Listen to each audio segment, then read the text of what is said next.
Maintain the width.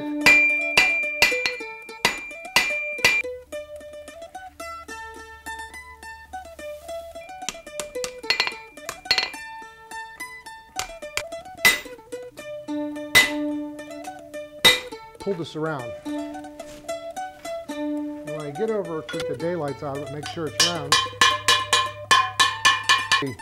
Pull down fairly quickly, which is good. It can have any kind of end that you want. Well, good morning. Here we are again at the Hookstown Fairgrounds at the J.L. Porter Blacksmith Shop. My name is Bob Rupert, and this is a series of blacksmithing tapes done by Jim Mechanic and myself. I'm going to talk a little bit this morning about this project that we're going to do today. And I discussed this with Lorelei Sims. This is her book.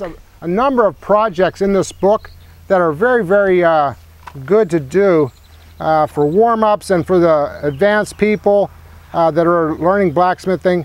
There's any number of really neat projects. And I came across the project that's in front of me, a Votive candle stand. It's a stand to hold a vessel. You can see what it looks like. And it's got tapers in it. It's got scrolls in it. And you have to figure out the circle dimensions. Now here we are inside. Actually, we got the fire going. It's been so wet this spring that we've had a little difficulty in the dampness in here. We have the fire going, and we explained last time we were here a little bit about the method of heating something. And we're just going to place it over the edge of the anvil. And I'm going to drive this down, sort of maintain the width.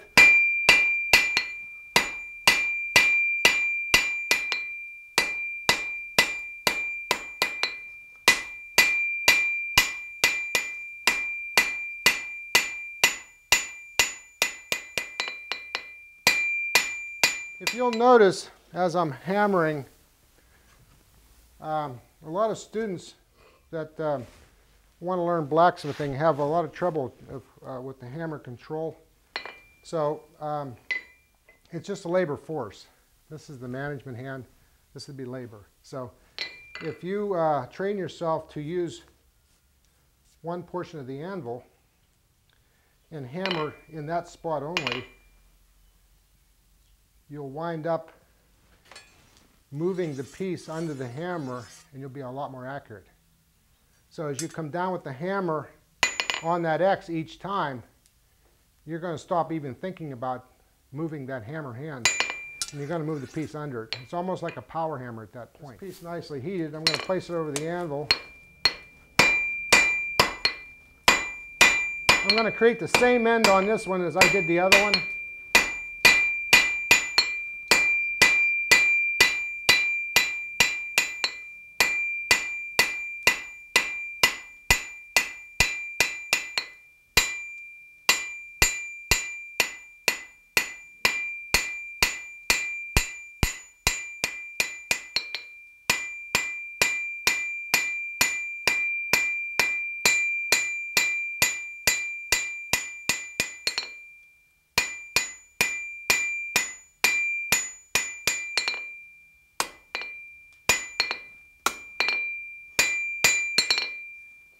And you can see, let me wire brush that up a little bit.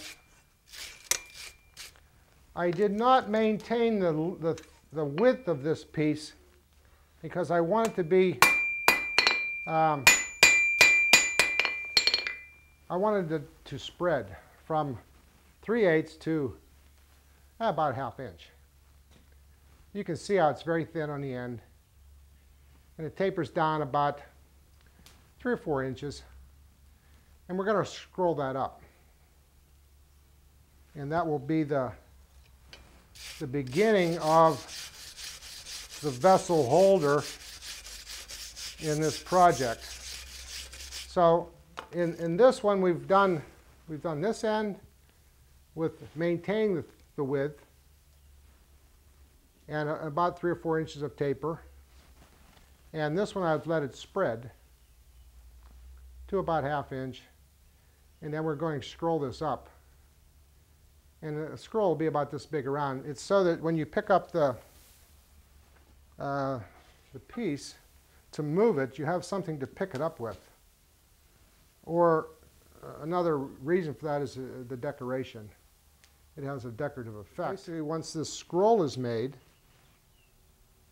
then you're going to place the scroll around this catch. And you're going to make a nice long heat, and you're just going to pull it around the piece until you get it where you want it. And then, actually this was done this way.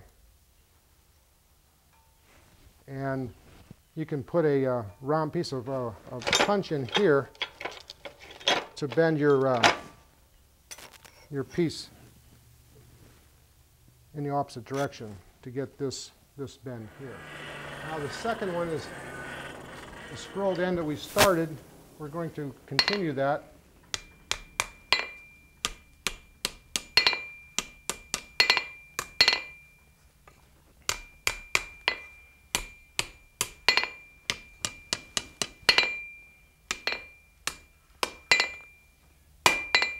And that's probably more than enough to, and it's, if we want it more three-dimensional, we can push this off-centered. And usually these, you can use the horn of the anvil, and you can drive this in, and creating this cone shape that has more of a three-dimensional shape to it. This would be the bottom, and that would be the top. Now I'm going to push that leaf over into the green coal, the wet coal, so it doesn't burn up. The fire, the way I have this thing built, in the where the tweer comes up, air,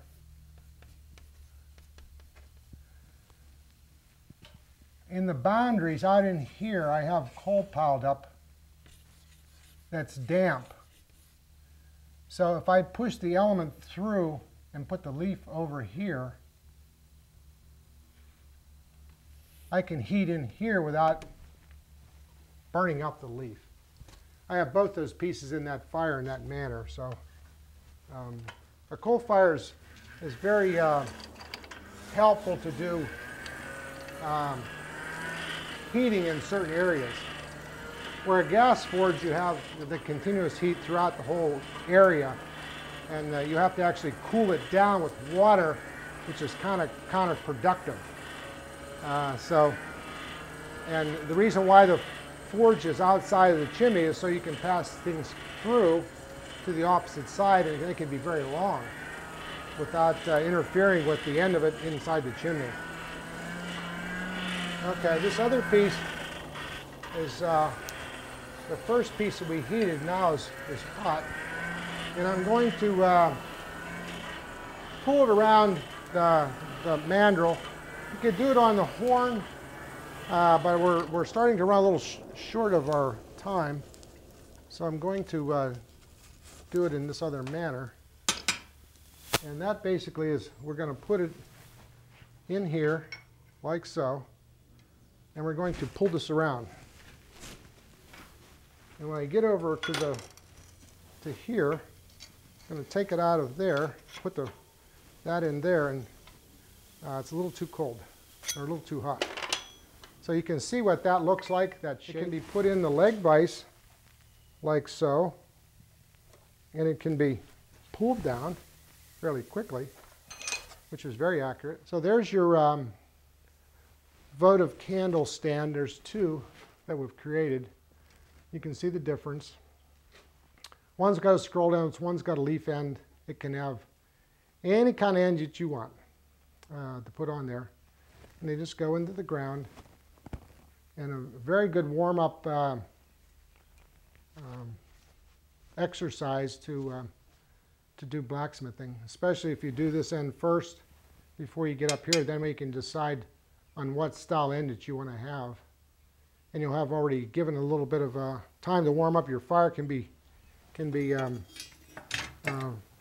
properly heated a little bit better. And and it'll look a lot nicer. A little bit of sandpaper is always helpful too to highlight things. And we could probably spend at least as much time making it as we did finishing it. This is only the start of a finish. So if you spend a lot more time finishing your piece, it'll look more like a craftsman made it.